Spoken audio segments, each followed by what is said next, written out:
This is the moment the Jeju airplane skids down the runway at Muan Airport in South Korea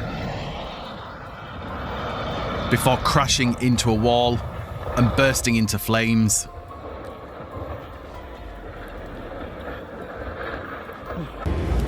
Emergency services are working into the night, searching the wreckage. The fire department say the plane was almost completely destroyed in the blaze, and identifying the deceased is proving difficult. Jeju Air quickly issued an apology, saying they are doing all they can to respond to the incident. आज की ये video हम जनूबी Korea के एक अफसोसनाक हादसे से शुरू करते हैं, जहां दहाइयों के सबसे मौलिक हवाबाजी हादसे के बाद एक हफ्ते के कौमी शोक का ऐलान किया गया है। तमाम मुसाफिर और अमले समेत जिनकी तादाद 181 है, सब इस हादसे में मारे गए।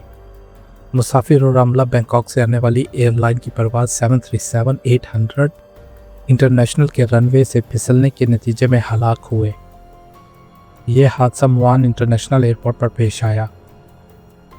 हादसे की परवाज़ से अमले के 2 अरकान को जहाज़ के पिछले हिस्से से ज़िंदा निकाल लिया गया है। सेहत के हुकाम ने बताया है कि जिंदा बच जाने वाले दोनों अफराद अस्पताल में दाखिल हैं। इनकी चोटें जानलेवा नहीं हैं। जब हवाई जहाज़ जनूबी कोरिया के हवाई अड्डे पर रनवे से नीचे फिसलकर दीवार से टकरा गया और आग के शोलों में फट गया।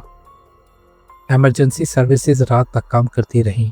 मलबे की तलाश में फायर डिपार्टमेंट का कहना है कि त्यारा लगभग मुकम्मल तौर पर तबाह हो गया था और मरने वालों की शनाख्त मुश्किल साबित हो रही थी। एयरलाइन के हुकाम ने फौरी तौर पर माफ़ी मांग ली, ये कहते हुए कि वो इस वाक़े का जवाब देने के लिए हर मुमकिन कोशिश कर रहे हैं। इस हादसे के बाद जनूबी कोरिया के कायम मकाम सदर चू सांग मैक इतवार की दोपहर मुआन पहुंचे। उन्होंने अहद किया कि जहाज़ में सवार अफराद के अहले खाना के लिए तमाम ज़रूरी सरकारी वसाइल दस्तियाब होंगे।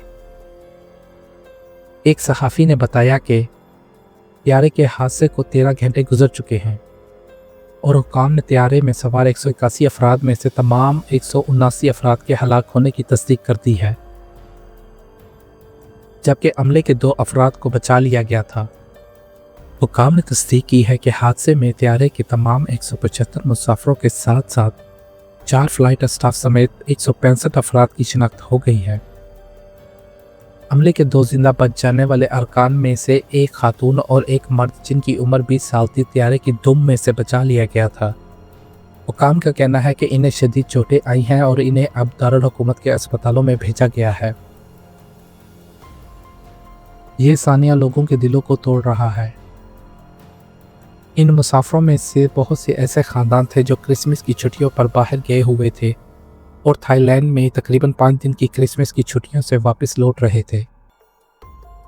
परवाज़ में बहुत से बच्चे और ख़ानदान थे, इसलिए यहाँ हवाई अड्डे पर यह वाक़या दिल दहला देने वाले मंजर पेश कर रहा है।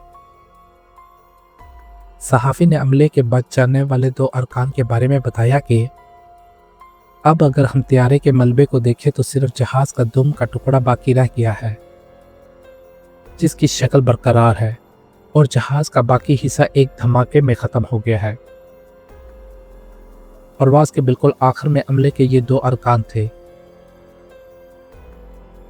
इसलिए आग बुझाने वाला अमला इन दोनों अरकान को बचाने में कामयाब हो गया है।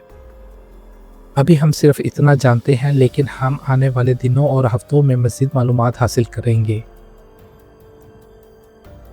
सहाफ़ी ने मज़ीद बताया कि मैं इन मुसाफिरों के ख़ानदानों से बात कर रहा हूँ जो हादसे का शिकार हवाई जहाज़ में सवार थे, और यहाँ हवाई अड्डे पर दिल दहला देने वाले मनाज़िर सामने आते रहते हैं।